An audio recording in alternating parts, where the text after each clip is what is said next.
Bedir'de arkadaşlar müşriklerin ileri gelenleri, tağutlar öldürülmüştür. Bunlardan bir tanesi Ebu Cehil'dir. Abdurrahman Af anlatıyor.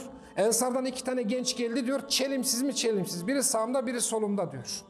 Ben isterdim ki diyor sağımda solumda şöyle kelli felli adamlar olsun isterdim. Dediler ki amca dediler bize Ebu Cehil'i göster. Siz ne yapacaksınız Ebu Cehil'i tanımazsınız etmezsiniz. Diyorlar ki o peygambere çok zulmetmiş. O peygambere çok işkence etmiş. O peygambere çok eziyet etmiş. Bizim vücudumuz onun vücuduna yapışacak. Ya o ya biz öleceğiz. Başka bir ihtimal yok diyorlar. Dedikleri gibi oluyor. İkisinin ismi de Muaz. Devamı hatırımda değil şu an. Ebu Cehil'i öldürüyorlar. Zannedersem rivayetleri birleştirirsek Ebu Cehil bunların darbeleriyle yere düşüyor, yaralanıyor ama ölmüyor. Abdullah İbni Mesud öldürüyor en son. Göğsüne çıkıyor.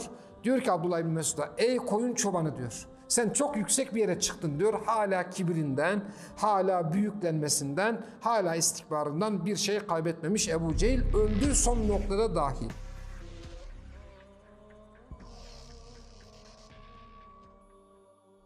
Burası çok önemli. Niye önemli? Çünkü günümüzde yaşıyoruz biz bu hadiseleri. 2 tane genç Abdurrahman İbni Avf'ın yanına geliyorlar. Ne diyorlar? Bize Ebu Cehil'i göster. Niçin? O peygambere eziyet etmiştir. Ben burada Müslümanlara 1, müşriklere 2 nasihatte bulunmak istiyorum. Daha doğrusu Müslümanlara bir nasihatte, kafirlere de bir uyarı ve ikazda bulunmak istiyorum. Ey Müslümanlar! Resulullah sallallahu aleyhi ve selleme yapılan eziyetleri hiçbir zaman unutmayın. Resulullah sallallahu aleyhi ve selleme birileri dil uzattıysa bunu unutmayın. Bu öfke, bu kin, bu hınç devamlı kalbinizde yer alsın.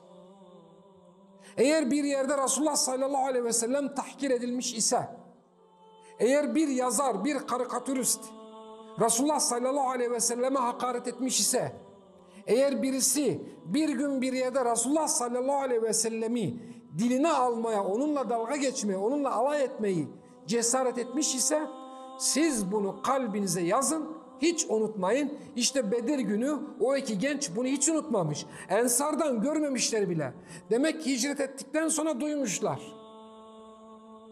Muhacirlere sormuşlar Mekke'de durum nasıldı? Muhacirler de demek ki onlara anlatmıştı. Şöyleydi, böyleydi. Ebu Cehil geldi. Resulullah sallallahu aleyhi ve sellemin namaz kılarken kafasına deve işkembesi attı. Resulullah bunu yaptı. Onu yazmışlar. Bu 2 genç yazmışlar. Bedir'e geliyorlar, ilk sordukları Ebu Cehil nerede? Allah'ın izniyle belleyin. Resulullah sallallahu aleyhi ve sellem'in diline dolayanlara belleyin. Bu benim size önce kendi nefsime, sonra size nasihatim. Allah'ın düşmanlarına, Resulullah sallallahu aleyhi ve sellem'in düşmanlarına da ikazım şudur. Müslümanlar yaptığınız hiçbir zaman unutmayacak.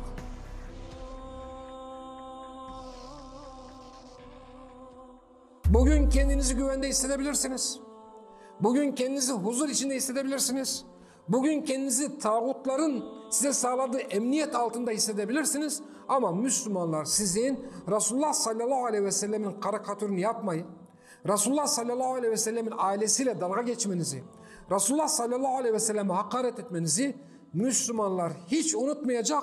Aradan yıllar geçse de bu ümmetin içinden birkaç tane cengaver çıkıp size haddinizi mutlaka bildirecektir. Kalbinizde korkuyla o günü bekleyin. Geçmişte olduğu gibi gelecekte böyle olacaktır. Gelecekte böyle olacaktır. Bu da benim size ikazım olsun diyorum. Evet.